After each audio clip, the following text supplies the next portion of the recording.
Hello there, and welcome to the Medicare Made Easy video library. In this lesson, we are going to focus on enrolling in Medicare Parts A and B. If you've already started receiving your Social Security retirement benefits, enrollment is automatic. Once you turn age 65, your Medicare card will just show up in the mail sometime prior to your birth month. It's different when you are delaying the start of your Social Security retirement benefits beyond age 65. In that case, it will be your responsibility to apply for Medicare prior to the time you want your coverage to begin. As a general rule, if you are like many people, it will be a good idea to enroll in Medicare Part A as soon as you are first eligible.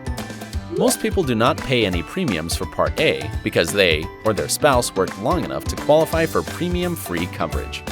It is different with Medicare Part B because premiums are required.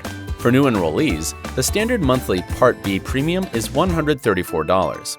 This is the amount that approximately 95% of Medicare beneficiaries will pay.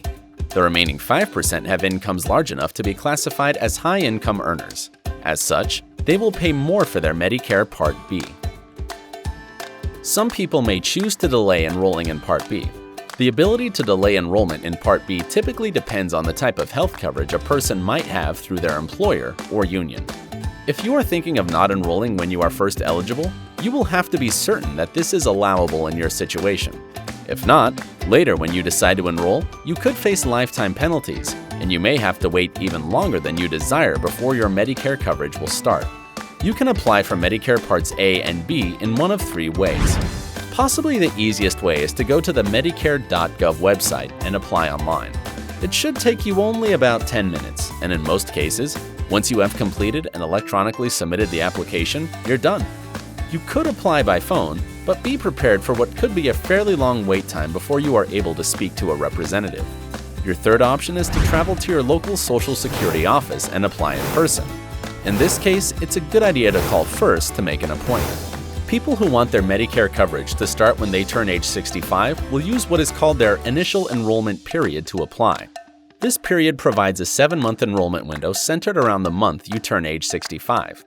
It begins the 3 months before turning 65, includes your birth month, and extends to the 3 months following your birth month. The initial enrollment period should be used when a person wants Medicare to start as soon as possible and needs to self-enroll because they are not yet taking their Social Security retirement benefits. If you apply during the first 3 months of your initial enrollment period, your coverage starts on the first day of the month that you turn age 65. There is an exception for those whose birthday happens to fall on the first day of the month. For these people, coverage starts on the first day of the month before their birth month. While you can wait until your birth month or the 3 months following your birth month, there will be delays as to when your coverage will be in effect.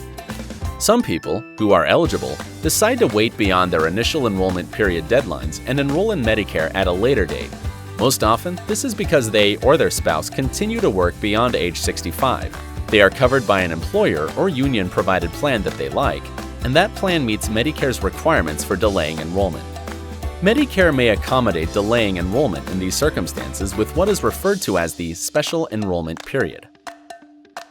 Assuming you qualify, you can apply at any time you are still covered by the group health plan, or during the 8-month period that begins the month after employment ends or the coverage ends, whichever happens first.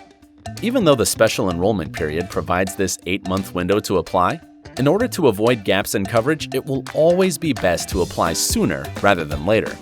If you miss your initial enrollment period, and you miss or don't qualify to use the special enrollment period, there is a third option called the general enrollment period.